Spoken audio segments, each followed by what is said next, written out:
When I got there, I was met at the airport and taken into the clinic, the Lovelace Clinic in Albuquerque. And there I met Bea Stedman. Now, I knew of Bea. She had been president of the 99s, and I was at 99. 99s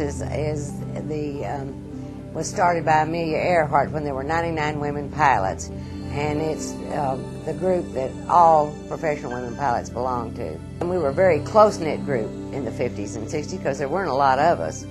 And so I knew of Bea, and Bea Stedman, who's from Michigan, was my roommate while we were going through this. And they took us up to Los Alamos, and that was when Los Alamos was Never Neverland. I mean, it was totally isolated, and you had to have a top secret, security clearance to even go in there. They flew us in up there, and they had this great big thing, up on a platform, big round thing with a hole in the middle of it, and they put us in there. I remember your arms were down to your side like this, and they said if you feel like you're going to panic, well, there's a panic button there, you can hit that. Well, we weren't about to hit that.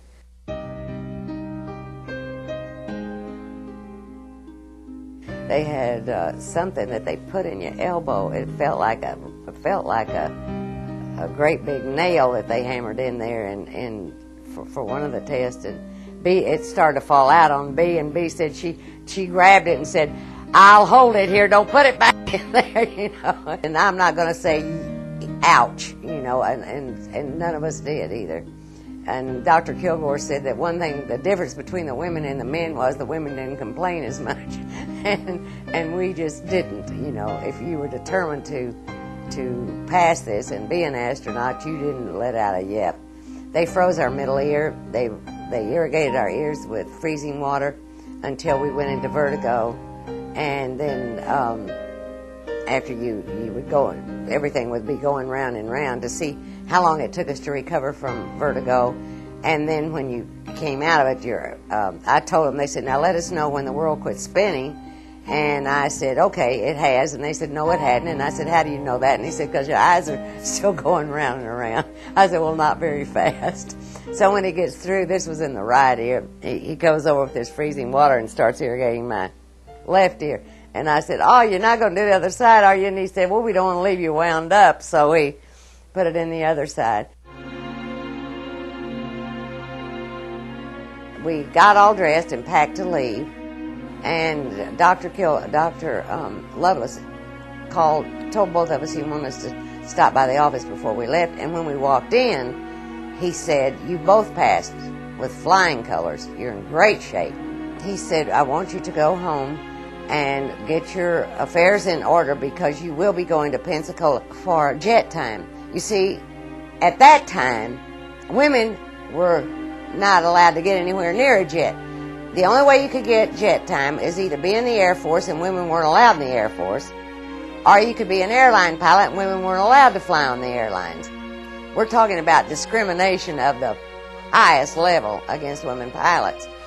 And we were good. We were really good, and could have done it. And so we were really anxious to get out to Pensacola and get hold of those jets. And so he told us to go home, and get things arranged, which we did. And it wasn't easy because we both owned businesses. And then we'd get a telegram saying, "Well, testing has been delayed," and so forth. And this just went on and on and on.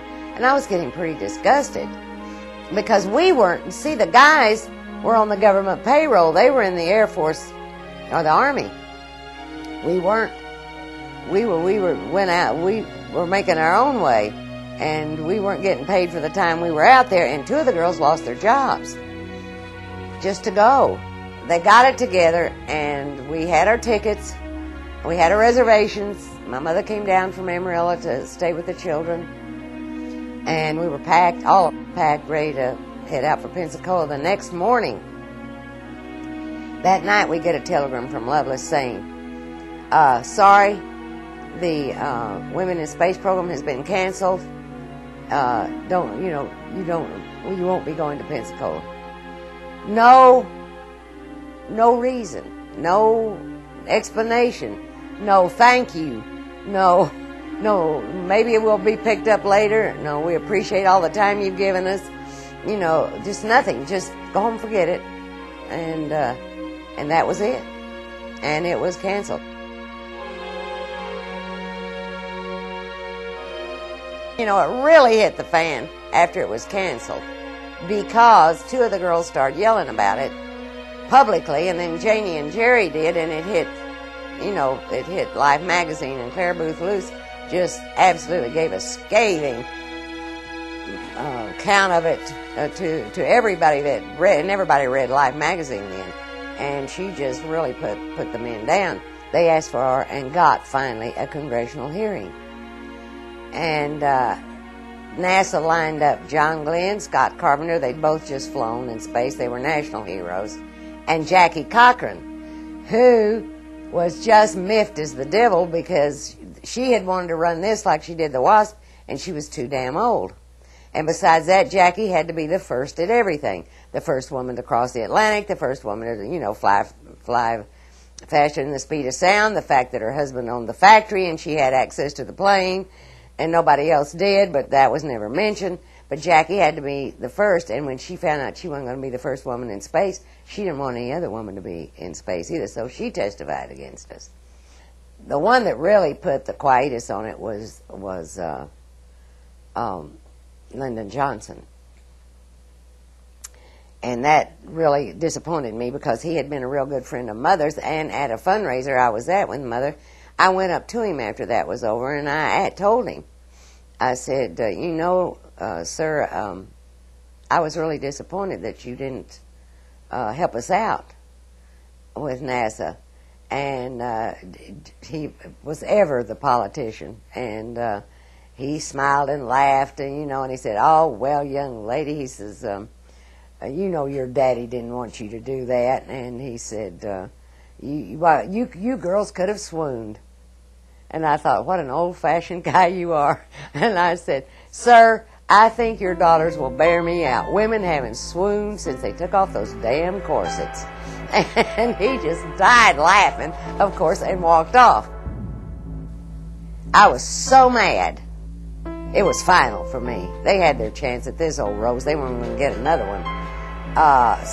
Two of the girls have been pursuing this ever since.